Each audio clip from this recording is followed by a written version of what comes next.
Oh mon Dieu, ce repas. Ce repas. Alors, on est à Istanbul il y a quelques années, mon mari et moi, pour célébrer un anniversaire de mariage.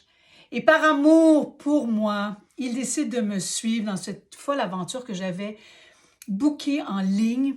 C'était une visite à pied d'Istanbul avec un guide local, un stambouliote, Fethi, c'était son prénom. On était un petit groupe et il y avait une espèce de mise en garde que ça ne s'adressait pas aux touristes frileux parce qu'on n'allait pas visiter là, la cathédrale Sainte-Sophie, puis la grande mosquée bleue, puis le palais de Topkapi. Non, non.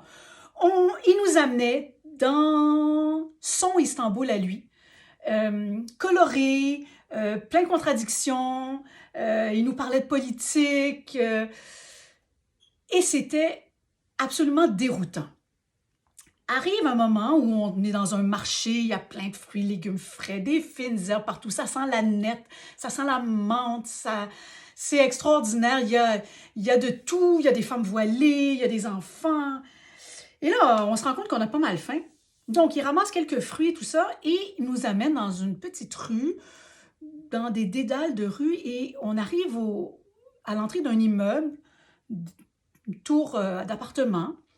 Et là, on monte un étage, 2 étages, c'est pas riche, 3 étages, 4 étages, 5 étages. Il n'y avait pas d'ascenseur. Puis il faisait chaud. Et il pousse la porte d'un appartement et on arrive chez sa maman. Donc, je suis un petit peu mal à l'aise parce qu'on est quand même 10 personnes. Et là, tout à coup, on débarque chez sa mère qui avait dressé la table dans le salon, par terre. On mangeait sur des coussins. Il y avait une carafe d'eau et un genre de petit buffet. Donc, bon, ben on s'installe un peu tant bien que mal. Et j'ai mangé là un des meilleurs repas de ma vie. J'avais tellement aucune attente, aucun a priori. Tout était fait à la main.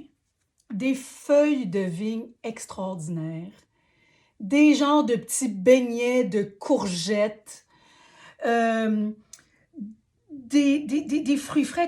Et donc, elle était allée chercher ça au marché le matin. Elle avait demandé à sa meilleure amie de venir lui donner un coup de main pour tout préparer. Elles avaient monté les 5 étages, je ne sais pas combien de fois, en transportant tout ça dans des sacs. Voilà la maman et notre guide. Et voilà la meilleure amie qui était en train de préparer le café turc dans cette cuisine qui était quand même grande pour un appartement, mais il n'y avait pas de comptoir. Il y avait, je ne sais pas comment elles ont fait pour tout faire comme ça à la main.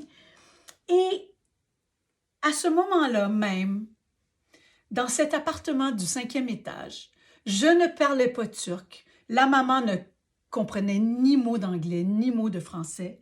Et bien, par des regards, par des de bonheur, par des accolades, on s'est compris et elle a su qu'on avait apprécié ce repas qui restera à jamais dans ma mémoire. À jamais.